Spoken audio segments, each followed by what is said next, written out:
Hello friends, welcome to my channel. Friends, మనకి AP ration కార్డుకి సంబంధించి ఆప్షన్స్ అయితే ఇచ్చారు కదా. సో మరి ఈ వీడియోలో ఎవరు అప్లై చేసుకోవచ్చు, డాక్యుమెంట్స్ ఏమి ఉండాలి, ఎలా అప్లై చేసుకోవాలి, సో అన్ని డీటెయిల్స్ కూడా చెప్తాను. ఈ ఒక్క వీడియో చూడడం వల్ల మీకు చాలా డౌట్స్ క్లియర్ అయిపోతాయి. వీడియోని అయితే ఎక్కడ స్కిప్ చేయకుండా వినండి. అలాగే మనకి మే 7 నుండి మే 31 మధ్య మాత్రమే ఈ రేషన్ కార్డుకి సంబంధించి ఆప్షన్స్ అనేవి ఉంటాయి. అంటే మే 31 లోపు మీరు అప్లై చేసుకోవాలి. సో మే 31 లాస్ట్ డేట్ అన్నమాట. సో మరి మనకి రాష్ట్ర ప్రజలకి 7 రకాల ఆప్షన్స్ అయితే ఇచ్చారు రేషన్ కార్డుకి సంబంధించి. అవి ఏమిటంటే, ఒకటి న్యూ రైస్ కార్డు, అలాగే member addition, next member deletion, so next rice card split, rice card surrender, rice card address change, wrong Aadhaar correction.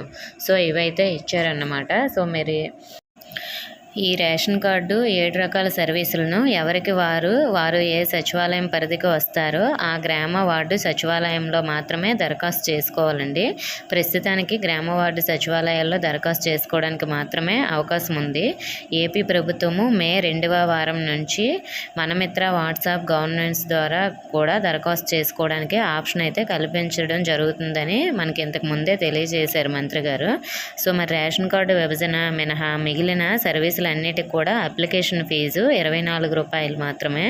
Ration card విభజనకు మాత్రం 48 రూపాయల అప్లికేషన్ ఫీజు అయితే ఉంటుంది.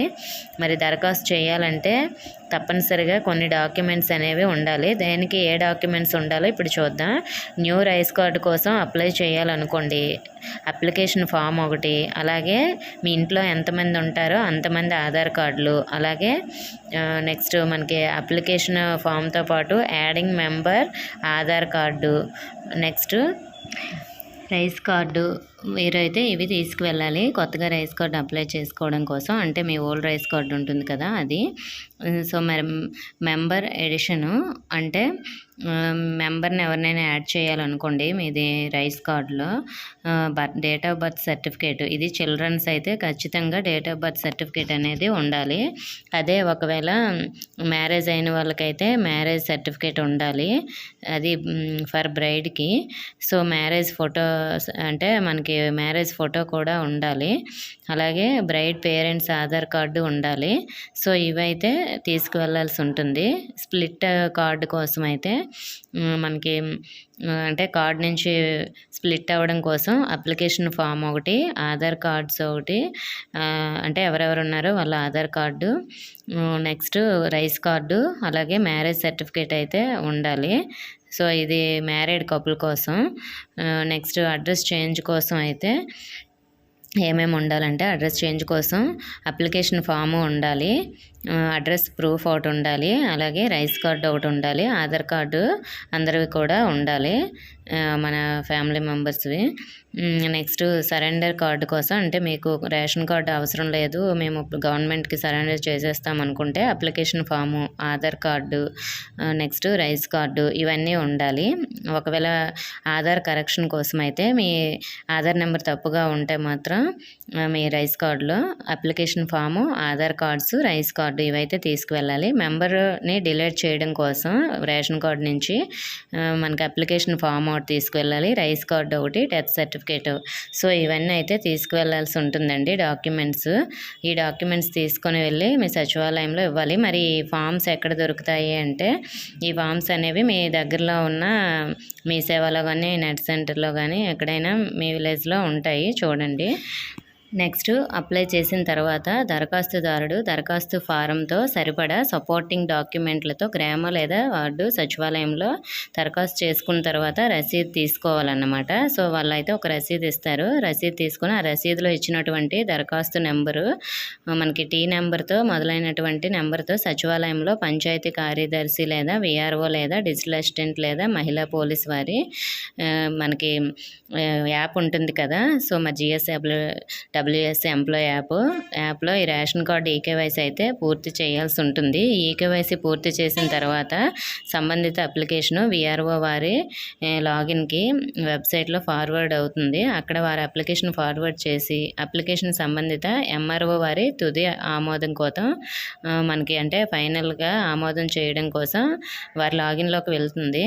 వారి లాగిన్లో డిజిటల్కి ద్వారా అప్లికేషన్ ఆమోదం తెలుపుతారు. గతంలో వీఆర్ఓ లాగిన్లో కార్డు ప్రింటింగ్ ఆప్షన్ ఉండేది. కానీ ప్రస్తుతం గవర్నమెంట్ ఏం చేస్తుందంటే ఏవైతే కార్డులన్నీ ఈకేవైసీ పూర్తయ్యి ఎంఆర్ఓ వారి లాగిన్లోకి తుది ఆమోదం అవుతాయో వాటిని మరి ఇప్పటి వరకు ఉన్నటువంటి రైస్ కార్డుల స్థానంలో కొత్తగా క్యూఆర్ కోడ్ ఉండి ఏటీఎం కార్డు సైజులో ఉన్నటువంటి స్మార్ట్ రేషన్ కార్డులను ప్రజలకు పంపిణీ చేస్తుందంట. సో మరి పంపిణీ చేసే సమయంలో గతంలో లాగే కార్డును సంబంధిత లబ్ధిదారులకు లేదా రేషన్ కార్డుదారులకు అందించి వారి వద్ద మొబైల్ యాప్లో ఈకేవైసీ తీసుకోవడం కూడా జరుగుతుంది. తీసుకోవడానికి ఇంట్లో ఎవరు ఉన్నా కూడా పర్వాలేదు. సో ఇంట్లో ఎవరైనా కూడా తీసుకోవచ్చు. నెక్స్ట్ ఇక్కడ దరఖాస్తు చేసిన తర్వాత ఈకేవైసీ కొరకు ఎవరైతే యాడింగ్ అవుతారో వారు తప్పనిసరిగా ఈకేవైసీ వేయాల్సి ఉంటుంది. ఈకేవైసీ అంటే ఏమీ లేదండి, బయోమెట్రిక్ అనే అర్థము. సో మరి కార్డును విభజన చేసినట్లయితే కార్డులో విభజనలో ఎవరైతే ఉంటారో వారందరూ తప్పనిసరిగా బయోమెట్రిక్ వేయాల్సి. సో మరి బయోమెట్రిక్ వేసేటప్పుడు ఏజ్ 5 సంవత్సరాల కన్నా తక్కువ ఉన్నట్లయితే వారి స్థానంలో ఇంట్లో వారి తల్లి లేదా తండ్రి ఎవరైనా బయోమెట్రిక్ వేస్తే సరిపోతుంది. రేషన్ కార్డు సరెండర్ కోసం ఎటువంటి బయోమెట్రిక్ కూడా అవసరం లేదు.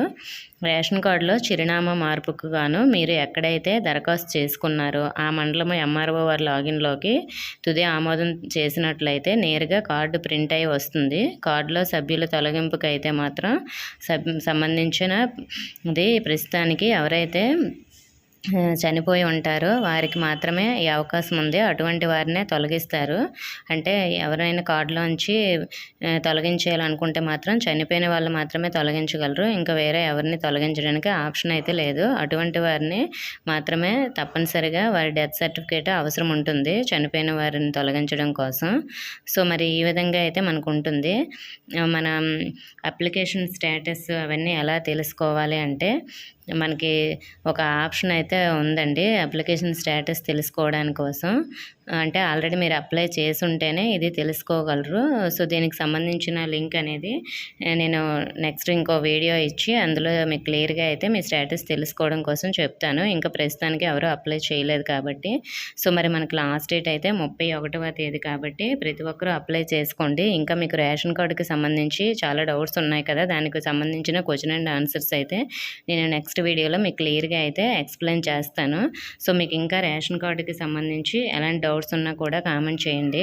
సో మరి మీకు అప్లికేషన్ ఫామ్స్ కావాలన్నా అంటే new rice card application form కానీ member split form, next member adding form, member deletion అంటే డిలీట్ చేయడం కానీ, అడ్రస్ చేంజ్కి కానీ, రాంగ్ ఆధార్ కరెక్షన్ కోసం కానీ, సరెండర్ కార్డు కోసం కానీ ఏదైనా అప్లికేషన్ ఫామ్ కావాలంటే నేను డిస్క్రిప్షన్లో లింక్స్ అయితే ఇస్తాను. మీరు ఆ లింక్స్పై క్లిక్ చేసి డౌన్లోడ్ చేసుకొని ప్రింట్ తీసుకొని వెళ్ళొచ్చు సచివాలయంకి. ఓకే ఫ్రెండ్స్, మీకు ఇంకా ఏమైనా డౌట్స్ ఉంటే కామెంట్ చేసి ఇన్ఫర్మేషన్ నచ్చితే వీడియోని తప్పకుండా లైక్ చేసి మీ ఫ్రెండ్స్కి కూడా షేర్ చేయండి. మన ఛానల్ కొత్తగా చూస్తున్న వారు సబ్స్క్రైబ్ చేసుకోండి. Thank you for watching.